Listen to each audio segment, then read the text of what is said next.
increased education funding from the city side by $73 million. We now contribute in this year's budget, the city of Yonkers, you taxpayers contribute $207 million to the education funding, roughly 50%, just under 50%. The other large cities are anywhere from 7 to 15% that they contribute, and the state contributes the rest. And that's the problem that we have. We're looking to be treated the same way many of those cities that are in dire straits, and certainly I would support Mayor Brown and Mayor Driscoll and Mayor Duffy, because they have a very tough road to hoe. They've got an awful lot of work to do, and they don't have the wherewithal to do it. They're not located in the metropolitan area, in a wealthy county next to New York City on the Hudson River. So they don't have the ability to attract good development in. They don't have the ability to attract as many new businesses, and that's their problem. They're losing businesses. But because they're in dire straits, that doesn't mean we should be treated as a wealthy community, which traditionally we have been, in large part because of the property values in Westchester County.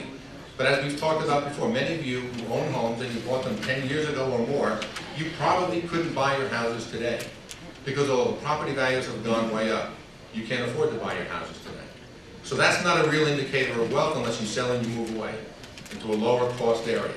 So we're going up and we're lobbying for the sake of getting additional monies into our school system, which will relieve us from the need to put more money into the schools, where we can put it back into the municipal side, so we can do all those things we need to do, provide all those services we provide, and as all of you know, everyone here, those services are labor.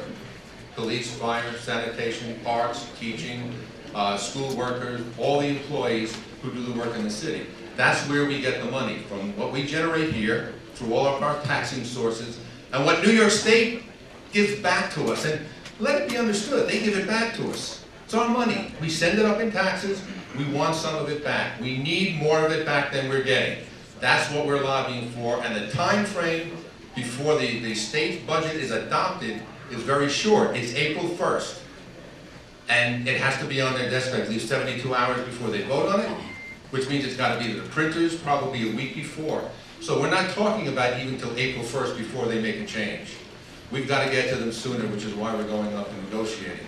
So that's the state of the budget right now. Now we've looked at the revenue sources that we have available to us. Some of them are recurring revenue sources, some of them are one-shots. We've looked at potential revenue sources, but some of those revenue sources we're looking at, whether they're one-shots or recurring revenues, some of those sources are sources that will require pre-approval by New York State, by the controller, and we can't guarantee we're going to get those. And then obviously on the other side, we're looking to get the money that the governor has put into his budget increased, because frankly we deserve to have it increased. As a large city that is building a bigger tax base, as a large city that's making changes in our school system that will make for a better education system by making additional schools so we can cut down on the density in the schools, so we don't have 1,500 kids in a high school, so we can teach smaller class sizes because we know that results in a better education for the children who we're teaching. In order to do that, we need assistance from New York State. We're making those changes. If any of you listened to the State of the State address, and I know some of the union leaders were there, what the governor talked about was investing, which we agree. It's an investment. It's not a handout. It's an investment. Investing in school districts and investing in cities that are showing accountability and are doing things to help themselves. And that's exactly what the city of Yonkers and the Yonkers Board of Education are doing. So we're asking him, and we will be asking him, and I happen to applaud many of the issues he brought up, we're asking him to do exactly that, invest in the city of Yonkers in a way that will enable us over the next couple of years to get out of this constant fiscal mess. And obviously the numbers are better this year than they were last year. They were astronomical last year. They're better, but we're not there yet. As we've approached them, we've said this is like it's like a bridge loan. We know in a few years we are going to have development, and that development will create an enormous amount of wealth, which is tax dollars to the people of the city, which goes into the operating budget, which enable us to do things like settle reasonable contracts, like provide for all of the necessary needs of a city. But if we don't get there, if that bridge loan is not there, if that interim funding, which is being reduced each year, is not there, then we slide back down to the bottom and we're the same as Rochester and Buffalo and Syracuse. What I'm expecting and hoping is that the governor is not about to let the city of Yonkers, which has done a lot, and we've done a lot with the help of everybody.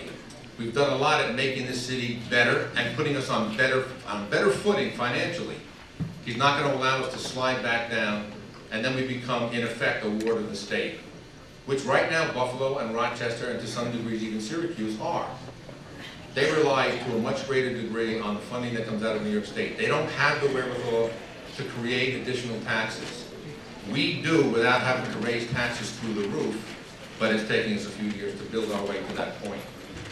And that's in large part why the development that's happening, both the Ridge Hill properties up on the Thruway and the downtown development, where the three developers are putting together a plan that will redefine 500 acres of downtown Yonkers, plus obviously Cross County and also the racetrack, where we're looking to get additional monies.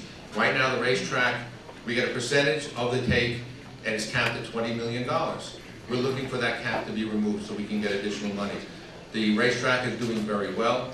They expect that will generate more revenues than they originally projected. They almost have all 5,500 machines of phase one in, and they're looking to add another 2,000 machines within the next year to 2 years.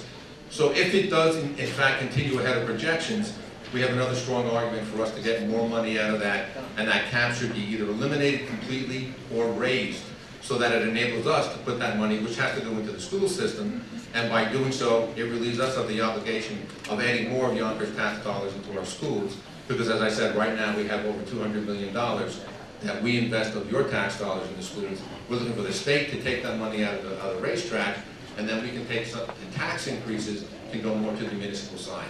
So that's where the budget is right now. It's on a fairly tight timetable. As I said, April 1st is the date that if they adopt it on time, they have to adopt it. April 15th is when I have to present a budget to the city council, which I will do. And by law, it must be a balanced budget. I have got to show what the revenue sources are.